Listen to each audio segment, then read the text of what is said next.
Hey, what's up guys and welcome back to Anime King 2. And today I'm going to be giving you a brand new episode. Part 3 of What If Naruto Got a New Tail Beast from the Shinigami. Remember to get this one to 100 like as usual. Share this to all of your friends in social media platform.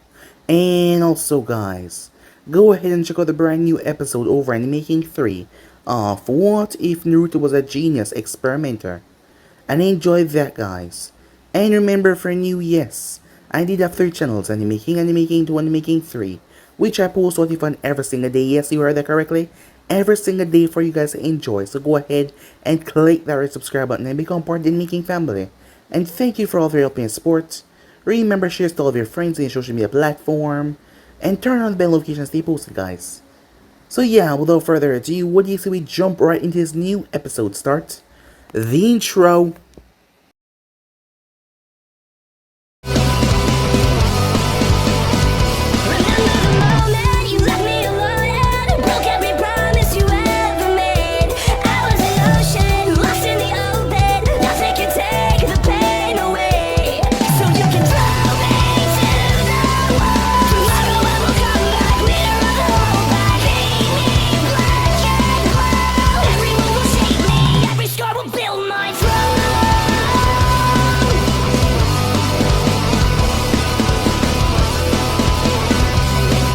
So the last time we left off, Naruto sat with Yu. As the both of them spoke, as Naruto found out that Yu was the one that judged the souls. The souls that came in here, the animals, they don't have an instinct like human to tell them right from wrong. All they did was try to survive. So their souls end up on the pure side. Well, the people that Naruto absorbed, the souls of the dark, they went on to the impure world. As Naruto glanced over there, the place was dark and decrepit. As Yu told him that he needed to leave Konoha, he told him that it was his option, but as the way things are right now, Naruto saw the way that people look at his sisters when they thought his parents were not looking. As they saw them as, some of them hated them, but they wouldn't say it out loud given who their parents were. And him on the other hand, he was an enigma to the rest of his family. If anyone were to find out about his dead powers, they would treat him like he was a monster. And due to his parents lying to him, Naruto's mind was not really telling him that they would stick up for him. So he agreed with Yu, he had to leave. So with that, Naruto continued to train, practicing some of the normal chakra exercises. He also learned how to send out the animals as he took a rat soul. He was able to control it to an extent. But if he left it alone, it would just move around like a normal rat. He couldn't use it for that much because if he did, it would dissipate the soul if it was out for a long time. But once he recovered, it would recover inside of him and return his strength back. So with that, he continued to train until the time was finally right. His mother and father went to another council meeting as it was finally time. Mito and Erza were training. The girls felt sad about Naruto.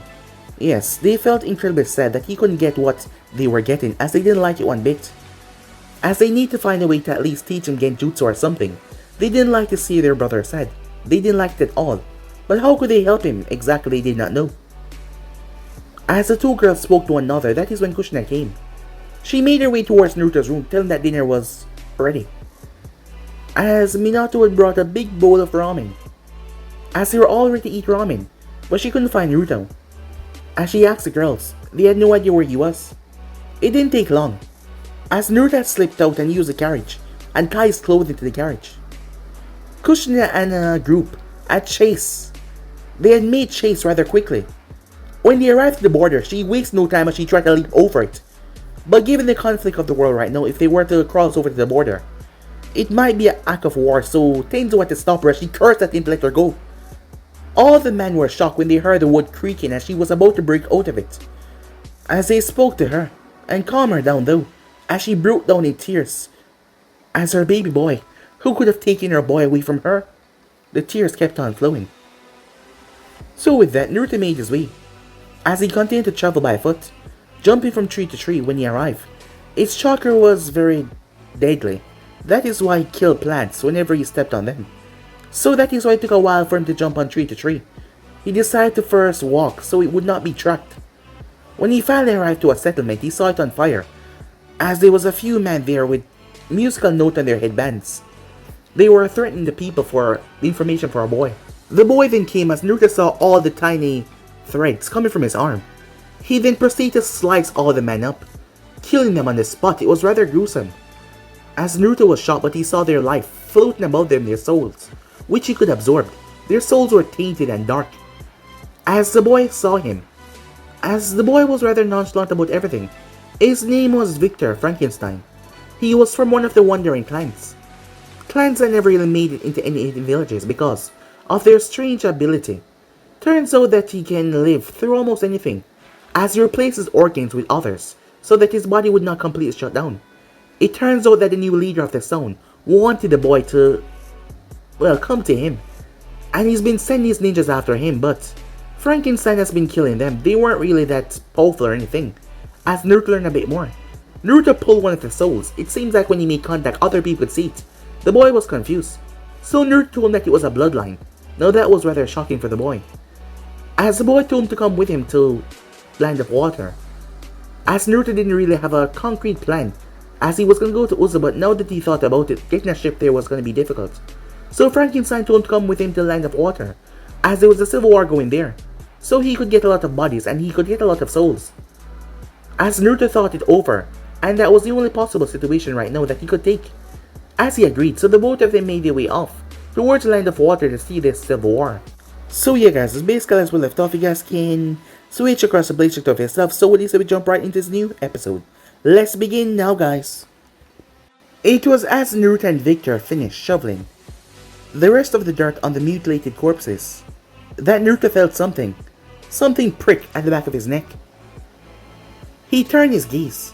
While his eyesight was incredible in the dark, he could not see through the trees. So he decided to pull on his sensory ability. While his sensory ability might not be as vast as Mito's, Naruto's were different. As he pinpointed the thing, Naruto was feeling it now. Whoever this figure was, it stood roughly 20 feet behind the trees. As Naruto felt their essence, it felt like a bright, blazing light compared to the dull, grayish landscape. As Naruto was not sensing his chakra, he was sensing the man's life force. Unfortunately though, something about his movement must have notified the ninja. The shinobi shot forward. He pulled a kunai and launched himself towards Victor. It all happened so fast for Naruto. One moment he spotted an enemy hidden in the background. The next moment, the person burst from the trees, kunai in hand, heading towards his new friend Victor. As Naruto unconsciously started to draw on the chakra of the souls that he consumed, the energy flooded his limbs. As Victor was just turning around, as Naruto moved, he sensed his senses flaring. He could smell the blood, the smoke. He could feel his foot shifting. He could hear the sound of his feet crunching the ground. It was then that his eyes caught a glint. An axe on the floor, no doubt dropped by one of the loggers when they were attacked. As Naruto picked up the axe, the power flowing through him, he unconsciously channeled it into the axe. The person was like a blur to him, but now he had caught up to the person somehow. The symbol of the Sound Village was on the man's forehead. Headband as Naruto swung the axe. The blade made contact with the man's neck, cutting through bone, skin, like it was nothing but butter. As the blade teared right through, blood exploded out in a shower of gore. Falling on his knees, Naruto started to pant. In reality, it had been only 5 seconds since he discovered the enemy, but to him it felt like an hour. His heart beat in his chest as his entire body was shaking, as he looked up to see the empty gaze in the man's eyes that he just killed. As Naruto already saw his soul start to rise up above the man. That's sweet. You brought dessert. As Naruto looked up to see Victor twirling the scalpel in his hand. Did you have to make such a mess though? I mean, you probably ruined his heart and his lungs. You, my friend, need some practice. Looking at Victor, Naruto was just speechless, as he couldn't help it but laugh. The boy had come so close to death, and yet he was so nonchalant about it. To Naruto, it was absolutely absurd. As Naruto looked down after calming himself, he looked towards the axe in his hand. The metal was still pristine and firm, but the handle was, well, it looked like it was about to fall apart. I think I broke my axe, said Naruto, as Victor looked at him with an amused expression. We'll get you a new one. Now hurry up and eat your dessert like a good boy, because I'm in the market for a spare liver. Time skip. With Kushina. She sat silently on the bed in Naruto's room, her eyes red, her throat raw. One of the land of fire rare storms that hit the village an hour ago, as the rain jumped down on the windows and the ceiling.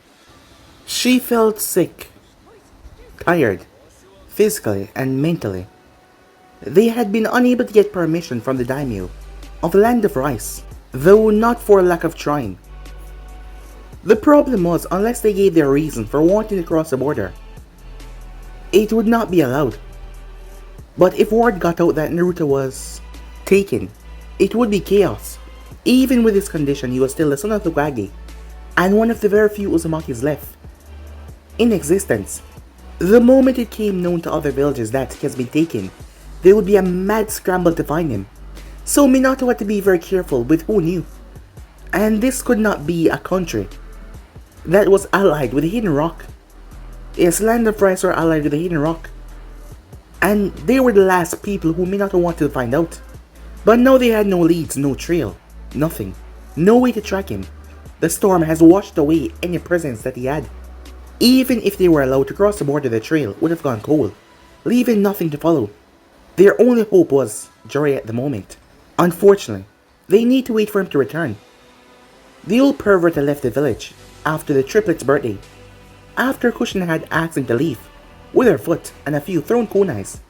Minato had sent a letter for him to return, but he never went into details because, just in case he got intercepted by hostiles.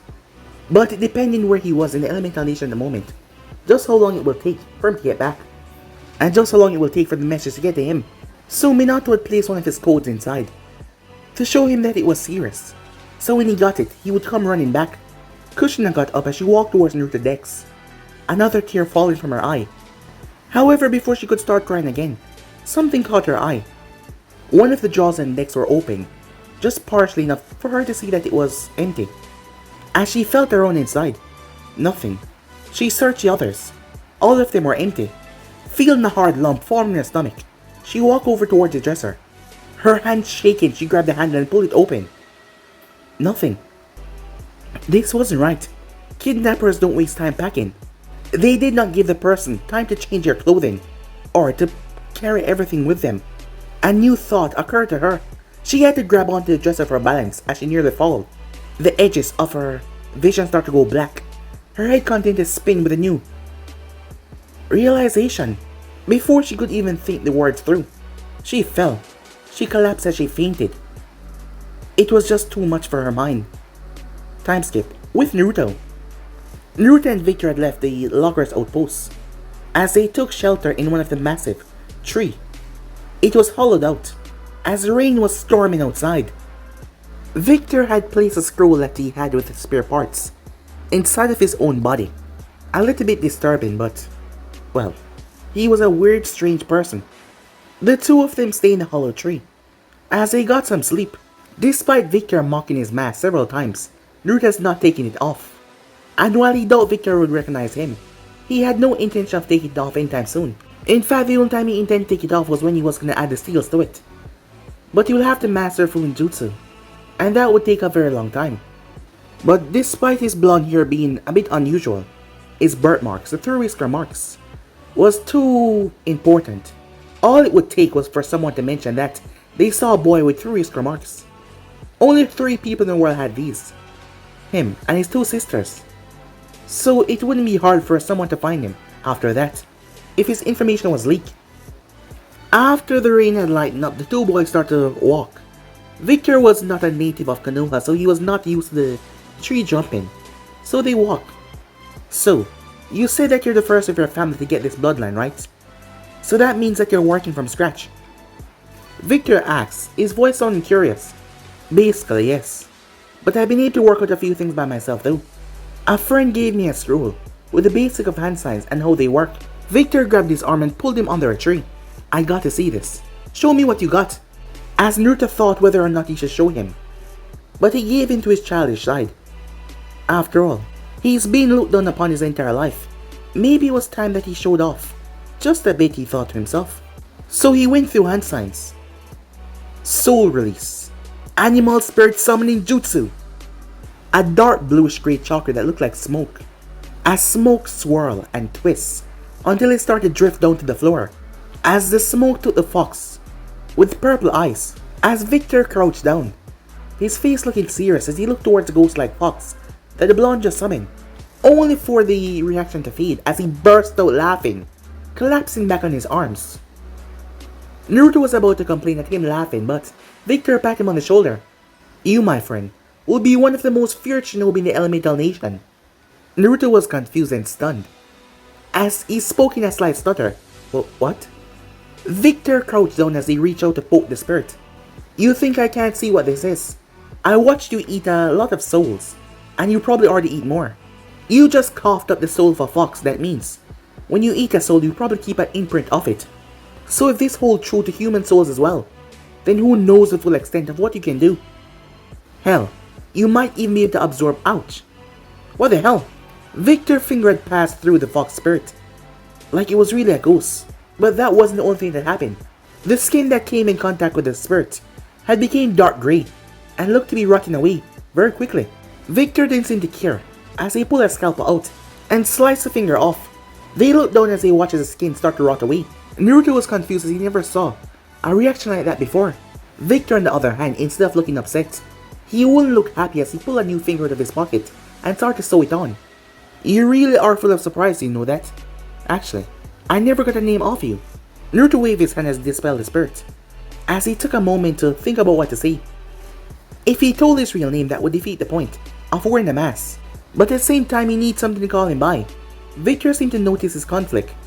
"Hey, don't worry about it. I figure if you're still wearing that crappy mask, you don't want your real name getting out either. So how about a nickname then?" Naruto gave a relieved sigh as he was grateful for the understanding. As he nodded as Victor thought about it. "I got it. I'll call you Ghost." Naruto gave him a deadpan look. "No," said Victor. "Okay then. How about Deadly? Make Deadface. Corpse Breath? Soul Sucker?" This continued for the next few hours, until Naruto had enough and sucker punched him in the stomach. But they never did settle on a name though. Time skip. Naruto pulled his hood down as they reached the port, as he both covered his hair in his mask. While the mask couldn't be linked back to him, his hair could. And not to mention he was tired of all the mocking Victor kept on saying about his mask. He had to give him some credit. He was only 10, so what if he didn't look all that special? It had taken them another 2 days to reach the ocean when they left the logger settlement. But they did waste another 5 hours searching for the small port that they now found themselves at. They drew some odd looks as they walked, but no one seemed that bothered to actually approach them. Between Victor's scars and Naruto's dark hood, they could be passed for ninjas even if they were young. It was fortunate that much civilians did not look too deeply where shinobis were concerned. Naruto had to literally pull Victor away from several stores as they passed, as he stopped almost everywhere examining almost everything, especially the dead body of the animals at the butcher shop. What he wanted with the body of the animals, Naruto truly did not know, and he didn't want to know. But the way that Victor started to salivate as he looked at them was rather unnerving. They got to the docks in about an hour. It turns out there was a market in village today, because there was a lot of people all over the place. The smell of fish was heavy in the air, as Naruto was trying not to be sick. It was just so overwhelming. Victor didn't seem to mind. Well, he was used to digging up graves, so that wouldn't bother him. However, as they got to the dock, they realized the hard part of their journey had just begun. They had to find someone to take them to the land of water, which had now been turned into a war zone. People were put off by the civil war, and since it began a few months ago, they started to avoid the place completely. The supply ships had a tendency of being attacked and raided by the Hidden Mist and the rebellion as well. Although the crew was not harmed, the loss of their merchandise was a big blow to the investors and the captain. And fishing ships were too small to go away. It was too small to go that far away from mainland and go back and come back. The few that were large enough had set courses already, and none of them were going anywhere close to the land of water. In the end, after searching around, Naruto found the owner of a small ship that was willing to take them, for an absurd amount of money, of course. The boat had a few rusts on it and needed a fresh coat of paint, but it was in good condition. The man's teeth seemed rotten, and his breath was rather repulsive. His clothing was torn and tattered. He smelled like alcohol, fish, and feces as well. and Naruto doubted in the man's ability to get them across the sea. Luckily, between the money that Naruto had saved over the years, and what Victor had acquired during his travels, they were set to leave in the hour, after the boat was loaded and ready to sail. Victor had been volunteered by the old man. Naruto did not remember his name, to help load the ship. Naruto was sure if he didn't look like a walking skeleton, the old man had asked him to help as well, but the man had took one look at him and snorted, and told him to come back within the hour. While he was getting slowly better, it will be a while before he looked anything but skinny. However, over the last few days since he ate those human souls, he had bulked up slightly, and he hadn't been hungry either. As Naruto was rather shocked between the difference between Konoha and this place, the wealth was obviously rather higher in Konoha, by a lot. As Naruto saw a stall that grabbed his attention, the stall was selling weapons. The owner was puffing on a cigarette as he looked at Naruto, suspicion in his eyes, before it quickly vanished, as he smirked, showing off his yellow staining teeth. Welcome to Waka Weapons. We have weapons for all occasions, wielded by the finest shinobi of the land, shinobis and samurais alike. Naruto was not an expert in weapons, but even he could see that most of the things that the man was selling was nothing but scrap. The stall owner did not see his disappointment though, as he just kept on smiling. See something you like, young master. I have weapons for shinobi of all ages. Why, even the Hokage of Konoha has shopped from this store. I remember like it was yesterday. We're on first name basis, you know. So he said, Wakaba, I have recently been trying to create a new technique. It's called the Flying Thunder God technique, but I have not finished it yet. The man carried on with his story for the next few minutes, telling how he helped Minato Namikaze perfect his signature jutsu, and how Minato still came to him to buy his gear, as Naruto's eyes were wide to the amount of bullshit this man was spitting. So anyway, youngster, what kind of weapon you were looking for? That knocked Naruto out of his daze. As Naruto looked down, trying to find something half decent, his gaze then fell on a hatchet, a simple tool that was used to split and cut wood. It also had a hammer-like head on the other side, as I remember when he cut down Shinobi. The ease at how he did it, still feeling weird even now. The axe that he used had been broken when he used it. The handle of this hatchet though, it was metal, and there was a garter on it, so it wouldn't break that easily. The owner saw what caught Naruto's eye. He jumped on the propaganda once again.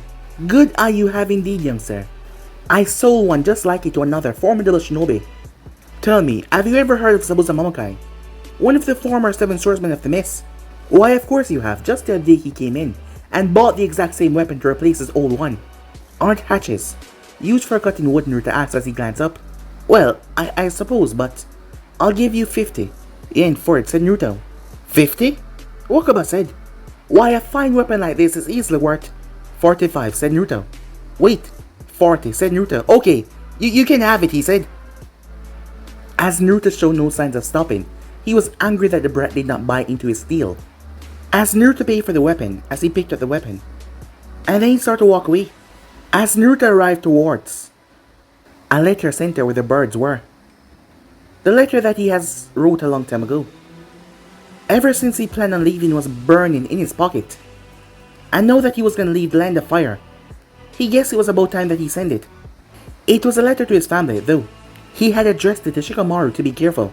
He didn't want one of the people at the post seeing the Namikaze name and decided to make an extra money.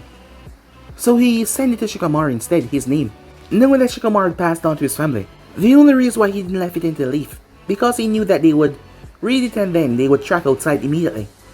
But they spent a good time tracking inside to see if he was still in the village, and that buyed him more time. Although he may not like his family at the moment, but he will always love them. They were his family after all, and they always cared for him no matter what. It didn't mean that he wasn't still pissed off, as he was, but he owed it to them to explain why he left. He started to get nervous as he hesitated. Was he really doing the right thing? Maybe this was a mistake. But then Victor's words rang in his head what he was, and what people thought about people like them. He was alone, no, he was an outcast now. A scavenger of the elemental nation. The only way for people like him to survive was to be strong and resilient.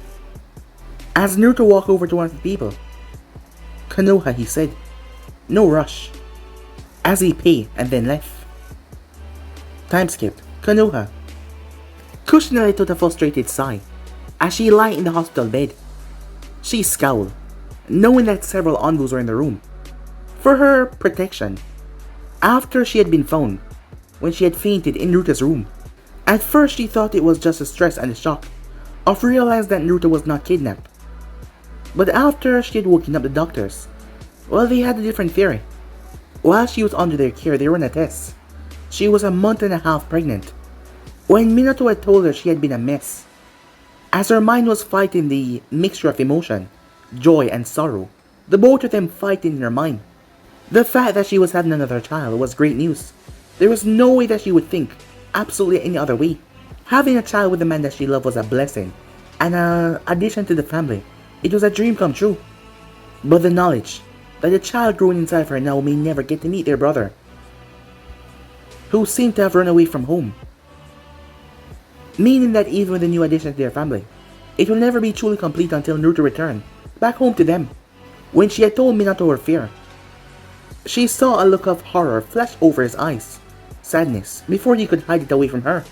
He then quietly excused himself and went to check. And when he returned back, he came to the same conclusion.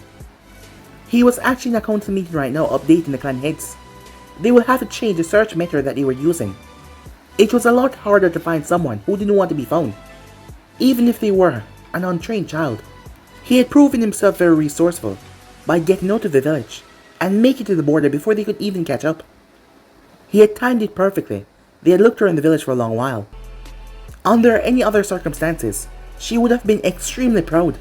But now, and also thinking on it, without him unlocking his chakra, how was he able to clear such a distance so quickly? She leaned back as she looked towards Mito, who was in the corner reading a book on seals.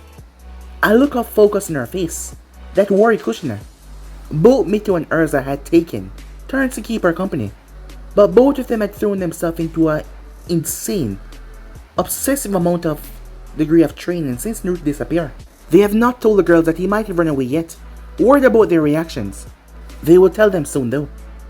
They couldn't lie to them, after all. Wasn't this whole situation caused by lying in the first place?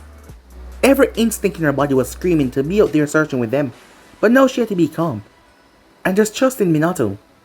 She had a baby that she had to care for the moment, and her exerting herself out, she knew that could cause problems. She had to trust in Minato and the others. He would find Naruto, and everything would be okay, she thought to herself. Time skip with Naruto. Naruto leaned against the side of the ship as the wind slowly brushed against him. It was salty. The taste, the smell, everything about it. It was salty. They had left the port about 5 hours ago. The weather was calm. There was no dark clouds. He still wasn't sure what the name of the middle-aged captain was, so both him and Victor just called the man captain. The fact that he was still drunk when they set off worried Naruto a bit, but the ear seemed to have sobered him up. At this pace, it would take them at least 4 days to reach. Probably longer if the weather took a bad turn.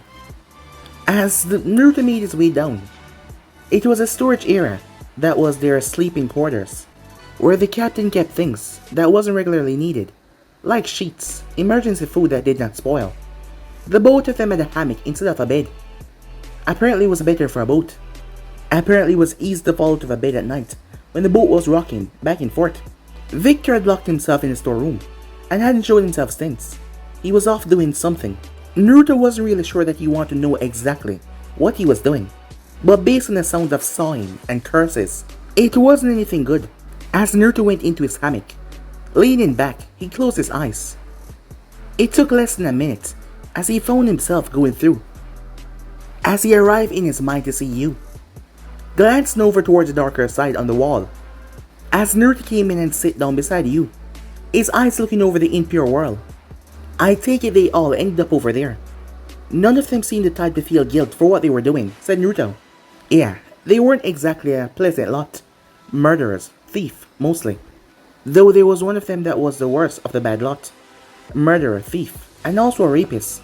Between them they kill hundreds of people, and they kidnap a lot others for sick experiments. The world is a lot better off without their kind of filth in it, said you. As he turned his gaze towards Naruto, Naruto was not bothered by this news, in fact. It made him feel better, knowing that they were the scum of the earth. Anything interesting that I should know about? I know that you said you go through the memories I absorb. Did you find any new jutsus, chakra exercises or anything? They didn't have much in the way of jutsu that we could learn. Most of them were nothing but cannon fodder. But there are a few things that we work on in our spare time. I will share the relevant information when I'm finished sorting through the memories. Then you can practice them with your body. As you glance up, as Naruto glanced up, to see the orb, it had grew, due to the chakra that Naruto had absorbed, as there was images flickering all over it. That was a recent memories. It could be from anything from a couple of weeks to a recent month or so. As Yu was there to do his job, to manage the memories and the souls as Naruto eat them and send them down. It was almost like they were an engine. Naruto was the operator and Yu was the engineer. The only other thing I can think of is the fact that the Sonkage is a man that go by the name as Orochimaru. And for the things I've seen, he's really bad news. I suggest that you avoid him and his village for as long as possible, because it will take a long while before you can even scratch someone like him. Before Naruto could answer, his eyes saw movement in the Imperial world. He's never saw anyone over here before. As he glanced down, slowly wandering through the trees was a black cloaked figure without legs. As he was floating 2 feet off the ground, the hands and the face were visible, covered in grey, scabby skin. Its mouth was open, its teeth falling out. The creature glanced up. Its face showed no eyes. It was just a skeleton. This was a wraith. You had told him after its judgment, the soul that would be placed in the Imperial world would suffer every pain that it inflicted in life. By the end of it, they were reduced to a hollow shell. No emotions, no memories, no self-awareness. The dark form in Naruto's mind wasn't a punishment. It was a holding cell. After the punishment was finished, it had designed by you, who had absolute control over their mindscape, just like how Naruto had absolute control over their physical body. When asked by Naruto if he enjoyed what he did, you said yes. He experienced and feel everything Naruto feel. And not to mention, he also had a sadistic side. While he enjoyed playing with the animals over the pure side, he enjoyed seeing the suffering over the impure side as well. 2 more wraiths came flowing over to each other. They had no self-awareness. Despite being so close, they did not even notice each other. Pathetic, aren't they? Don't give them much of a thought. They deserve this. As Naruto knew that Yu was right, but still, it was where he realized how different him and Yu was. Yu was a lot harsher and less forgiving than him, despite them being the same age. Hey, said Yu, you want to start on one of those jutsu I got from their heads? There are a couple of cool ones. As Naruto turned towards him, what kind of cool jutsu, he said. Tell me, have you ever heard of elemental manipulation? Yu jumped off to the light side as Naruto jumped down following him. Time skip, with Shikamaru. The moment he saw the name written on the letter, Shikamaru knew that he had to show it to his father, even if it was troublesome. They were all at the table his mother had brought in for him. Luckily, his father was here, so he wouldn't have to go looking for him. Hey Dad. As Shikaku was still in his paper. Troublesome Dad, you should probably take a look at this. What is it, Shikamaru? I'm reading. I got a letter. From Naruto. That quickly got his attention as he looked up, his gaze going towards the letter. Are you sure? Shikamaru showed him the back of the letter, as Naruto's name was written clear as day. Shikaku took the letter, a deep frown in his face. He motioned for his son to follow him. Shikamaru was confused that his dad just didn't take it and leave him to finish his meal. But that got more confusing as he was being taken towards the Shinobi hospital. As they were brought to one of the hospital private rooms, and Shikamaru was face to face with the Hokage and his wife, and their children. As the parents turned, Shikamaru noticed that Mito and Erza seemed to have fallen asleep in the chairs. He noticed dry, tear tracks under their faces. Based on that, he could only be sure that they had been told something that upset them, and they'd worn themselves out.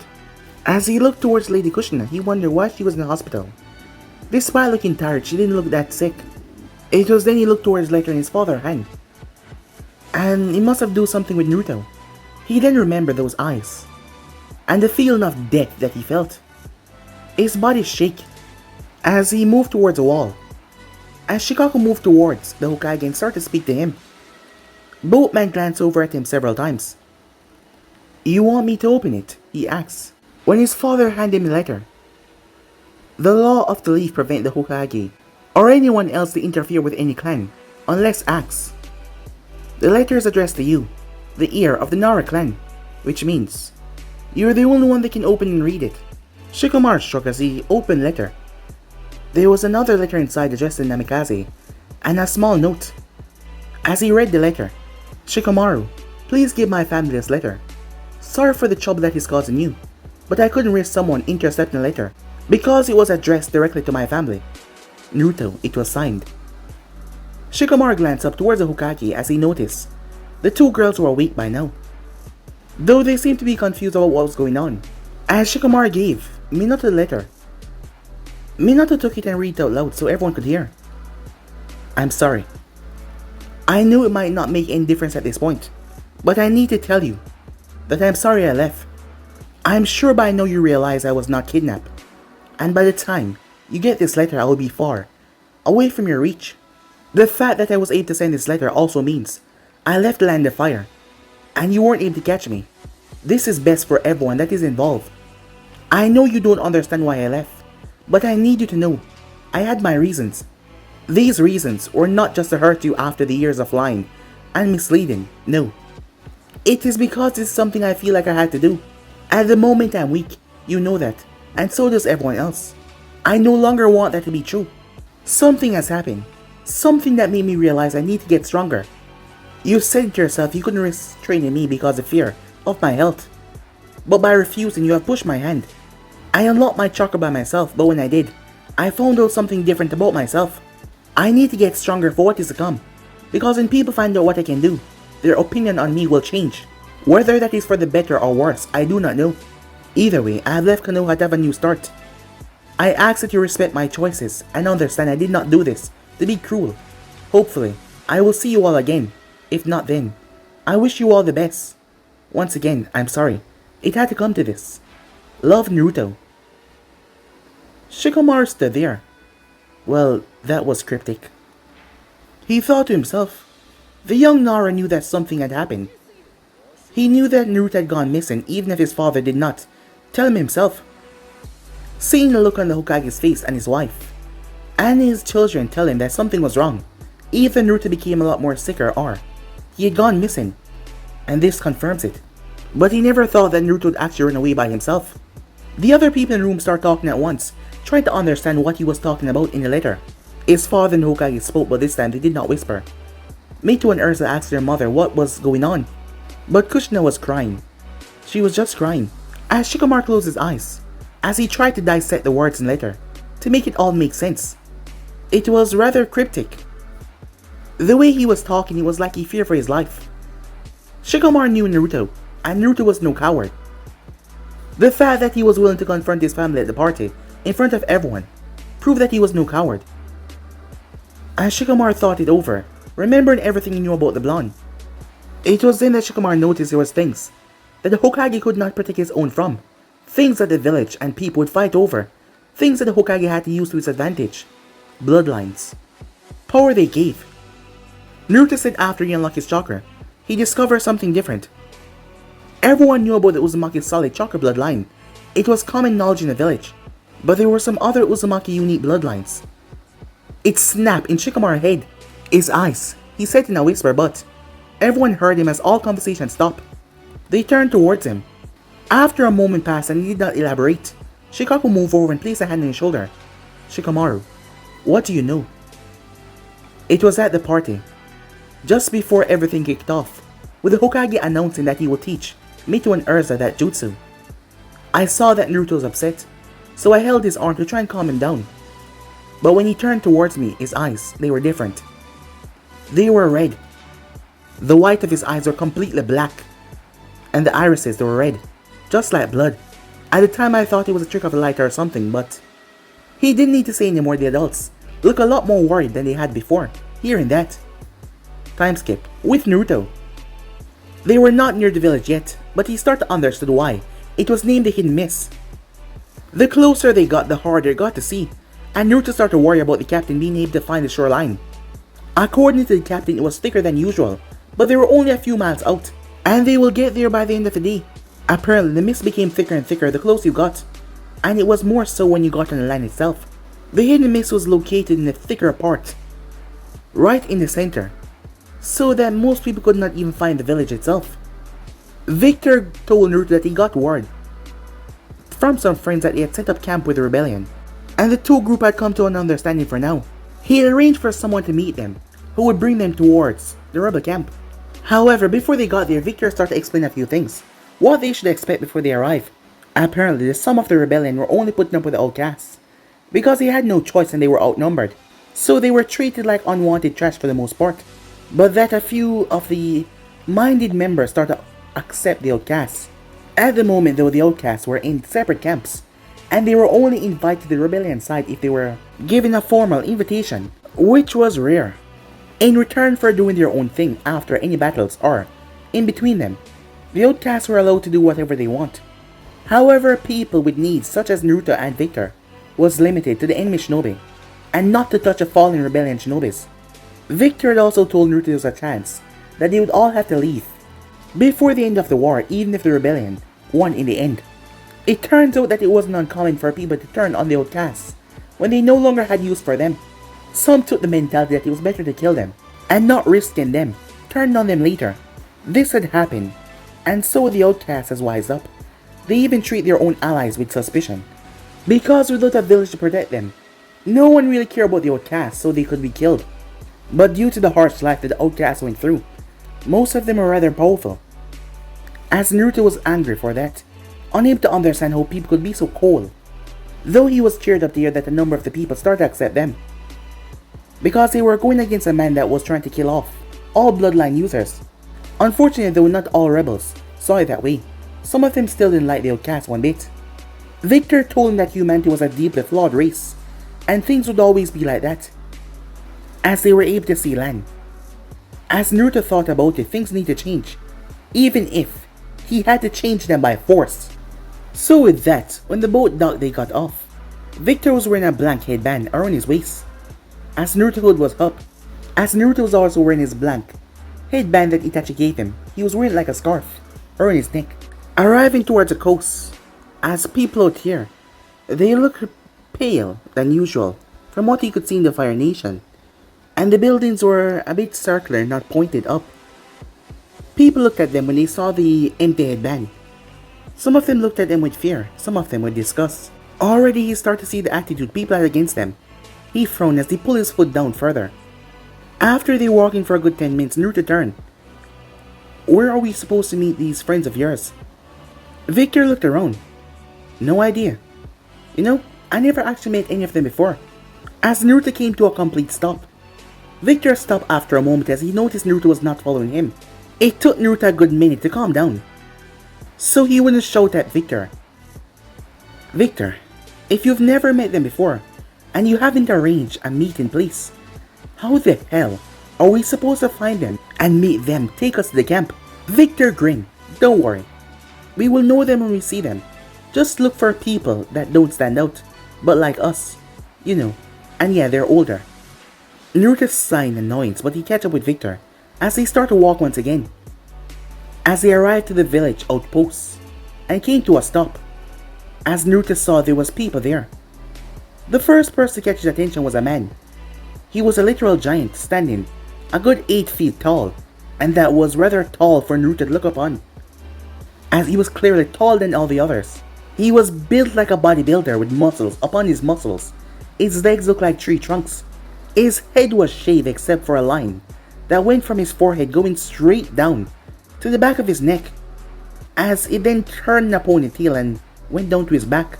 And he was wearing nothing but a brown loincloth, leaving the rest of his body out in the public for the rest of the world to see. He also had on blood red tribal tattoos that cover his face as well. He had a very dark blue eyes. The shade looked uncommon with his body. There was a blank forehead protector on his waist, holding up his loincloth, and it also showed him as an outcast as well. The second figure was a woman. She looked a lot more normal, at first glance at least. Coming closer, the image of normality got broken, as she had a single eye. Yes, a single eye in her forehead. She was of average height.